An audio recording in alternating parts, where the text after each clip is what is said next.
Well, tensions are spiraling in southern Syria once again. Just a day after a brief ceasefire, fighting has erupted between Druze fighters and Bedouin tribes in Sweida province.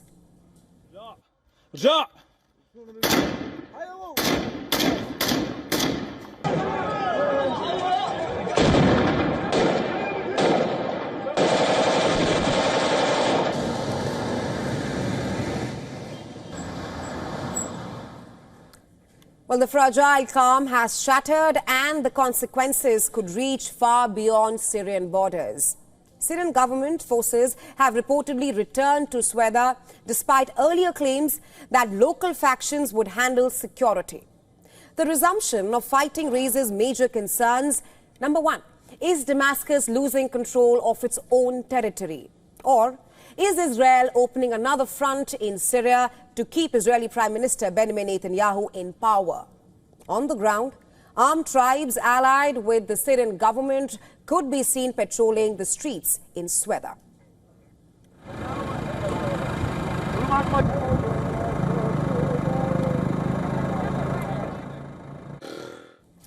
Well, after renewed clashes broke out overnight between Druze armed groups and members of Bedouin clans and simultaneous fighting between forces allied with Syria's government and Druze fighters outside Sweida was also reported. Apart from that, plumes of smoke and fire from the fighting and clashes could be spotted across various parts of the Sweida province.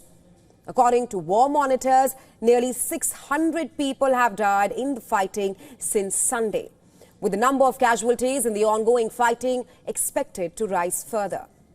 Reports of Syrian military vehicles moving through Sweida contrast sharply with Damascus's official denials. The Syrian Interior Ministry says that no new deployments are underway, while Israeli officials have reportedly allowed a 48-hour corridor for limited Syrian government troop movements in Sweida in a bid to calm the hostilities there. And this chaos, it showcases a major setback for Syria's new leadership. Syrian President Ahmed al-Shara had hoped to stabilize regions like Sweida by partnering with local leaders and warned that any misstep there could pull Syria back into broader war, undermining years of efforts to recover from civil conflict.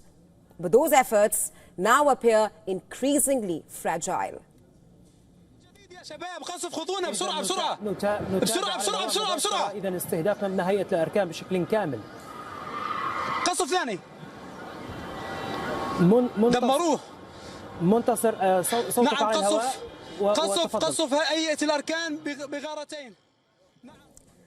Earlier this week, Israel hit multiple targets across Syria, including sites in Damascus and Latakia, which included the presidential palace and Syrian military headquarters in Damascus. And these are not isolated operations.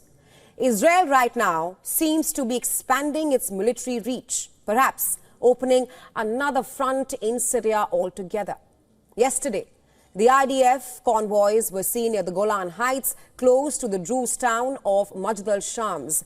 It could be seen advancing deeper into Syria, perhaps indicating that Israel may be preparing for sustained operations on a new front. Experts are asking whether this surge in Israeli action is really just about security or if it is about politics. With mounting domestic pressure and demonstrations at home, experts say that Israeli Prime Minister Benjamin Netanyahu could be using Syria to rally support and stay in power, especially as his government has lost major alliances in the Knesset just this week. The U.S. has publicly criticized Israel's recent strikes on Syria. Washington has made it extremely clear that it does not support Israel's attacks against Syria. The U.S. State Department says it expressed disapproval after the strikes on Damascus and further urged Israel to show restraint.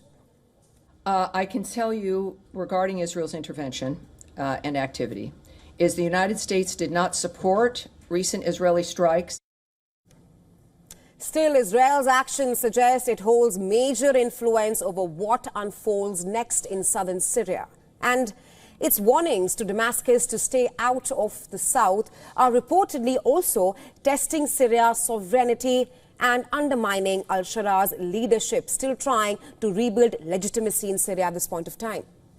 There's also reportedly fear that Israel's claim of protecting the Druze community could perhaps fuel deeper divisions among Syria's minorities, whether Druze, Alawite or Kurdish, putting the fragile coalition needed to reconstruct Syria after 14 years of civil war under great risk. As Israel intensifies its campaign and Washington voices opposition, the conflict is rapidly surging, and in the middle of it all, millions of Syrians face yet another uncertain future.